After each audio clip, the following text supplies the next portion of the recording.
तो देखिए, बीजेपी का गढ़ है, बार बार इस बात को कहना गलत हो जाएगा। बीजेपी को गढ़ में ही गाड़ रहे हैं भारतीय जनता पार्टी के लोग। आज पूर्व मुख्यमंत्री, केंद्रीय मंत्री शिवराज सिंह चौहान, जो लगातार उसका प्रतिनिधित्व करते थे बुधनी विधानसभा, जिनके लोकसभा चुनाव लड़ने के कारण भारतीय जनता पार्टी ने जिस तरीके से उनकी मध्य प्रदेश में विदाई करी है, इसीलिए उपचुनाव हो रहा है। और उस उपचुनाव में जो प्रबल दावेदार थे, उसमें गुरु प्रसाद शर्मा जी, जो वन विकास निगम के अध्यक्ष रहे, मंत्री दर्जा था। आशाराम यादव जी, जो पिछड़ा वर्ग आयोग के सदस्य रहे हैं, मंत्री दर्जा था। दूसरे प्रत्याशी के रूप में जाने जाते राजेंद्र सिंह राजपूत जी, जिन्होंने अपनी सीट छोड़ के शिवराज सिंह जी को दी थी जब वो मुख्यमंत्री बने, आज वो दावेदारी कर रहे हैं। तो ये तीनों लोग कहीं ना कहीं भारतीय जनता पार्टी से विरोध कर रहे हैं। कल आशाराम यादव जी ने और राजेंद्र सिंह राजपूत जी ने 3 बजे बुधनी विधानसभा क्षेत्र में बैठक बुलाई अपने समर्थकों के साथ, और केवल विरोध करने के लिए।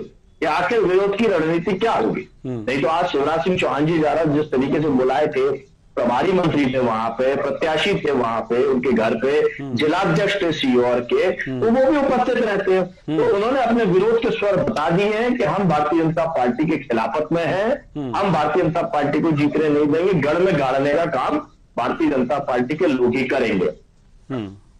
अब सवाल उठता है कि हमारे लोग, हमने जिनको प्रत्याशी बनाया है वो बुधनी विधानसभा क्षेत्र से आते हैं, लगातार किसानों की, युवाओं की, मजदूरों की, आदिवासियों की लड़ाई लड़ रहे हैं, हक अधिकार की, और लगातार इसी के विरोध के चलते घबरा करके शिवराज सरकार उनको जेल भेजती थी।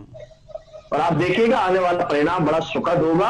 जनता भारतीय जनता पार्टी को हराने का काम करेगी, भारतीय जनता पार्टी के लोग भारतीय जनता पार्टी को हराने का काम करेंगे बुधनी में, और परिणाम आपको दिखा देगा।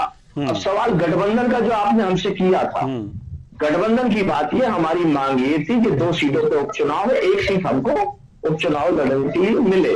कांग्रेस पार्टी उस पर तय नहीं कर पाई, उसने अपने प्रत्याशी घोषित कर दिए।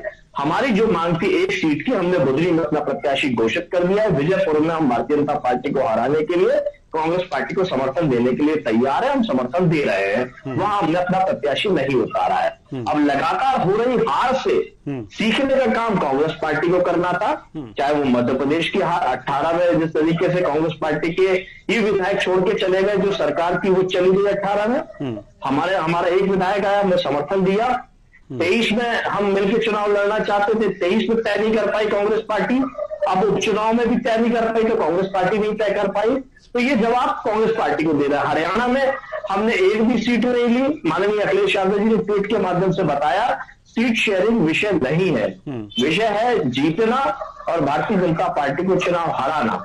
तो सहयोगियों से सहयोग लेने की भावना बड़े दल की होनी चाहिए। हम उत्तर प्रदेश में हैं, विधानसभा चुनाव में हमारा गठबंधन हुआ कांग्रेस पार्टी के साथ, हमने 100 से अधिक सीट दी, लोकसभा में हुआ हमने 10 से अधिक सीट दी।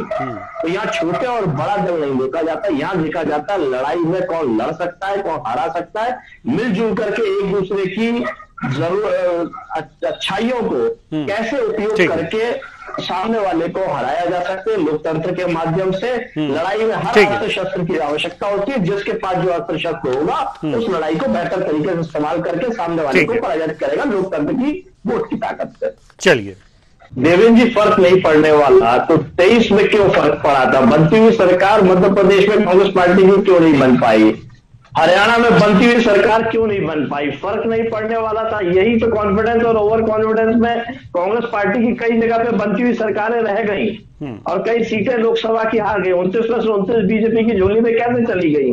यही कॉन्फिडेंस और ओवर कॉन्फिडेंस तो भारतीय जनता पार्टी का है, जो पिछले लोकसभा में 29 में से 28 सीटें भारतीय जनता पार्टी को दे गया। और आज लगातार भारतीय जनता पार्टी मध्य प्रदेश में जो सत्ताधारी बन के बैठी हुई है, ये भारतीय जनता पार्टी की क्वालिटी नहीं है, कांग्रेस पार्टी का कॉन्फिडेंस और ओवर कॉन्फिडेंस उसको लूजर बनाता है। वो सहयोगियों से सहयोग नहीं लेना चाहती, वहीं भारतीय जनता पार्टी एन केन प्रकरण किसी से भी सहयोग चाहे कैसे भी लेना हो, किसी भी माध्यम से लेना हो, दबाव से लेना हो, हर तरीके से लेते हैं। यहां तक कि कलेक्टर तक उनके लिए प्रचार करते हैं। हाईकोर्ट ने तक इस बात को कह दिया कि यहाँ के आईएएस और कलेक्टर भारतीय जनता पार्टी के कार्यकर्ता रूप में काम करते हैं, लेकिन फिर भी सत्ताधारी दल भारतीय जनता पार्टी हिम्मत नहीं कर पाती कि हाईकोर्ट की बात को भी गंभीरता से ले। और यही माध्यम है बुधनी के जिस तरीके से असुविधाओं से भरा हुआ है, ना वो कोई बेहतर स्वास्थ्य व्यवस्था है। अगर किसी को अच्छी स्वास्थ्य व्यवस्था चाहिए तो बुधनी छोड़ के या तो नर्मदापुरम जाता है या भोपाल आता है। अच्छी शिक्षा चाहिए तो नर्मदापुरम जाता है या भोपाल आता है। बेहतर रोजगार चाहिए तो नर्मदापुरम जाता है या भोपाल आता है।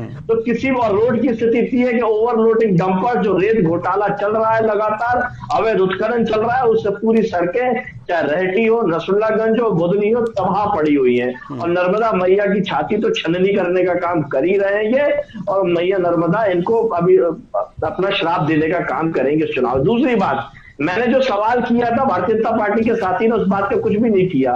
आखिर जो गढ़ में गढ़ कर रहे हैं वो है कहां? ये तो कहते हैं हमारा संगठन है, अनुशासन है, तो अनुशासन तोड़ने वालों पे क्या कार्रवाई करेंगे जो आज बैठक में उपस्थित नहीं थे? और रमाकांत भार्गव जी की उपलब्धि क्या है जो विदिशा लोकसभा के सांसद रहते हुए बुधनी को दिया क्या है उन्होंने, जो इन्होंने प्रत्याशी बनाया? केवल जनता पे थोपने के लिए बना रहे हैं। चलिए।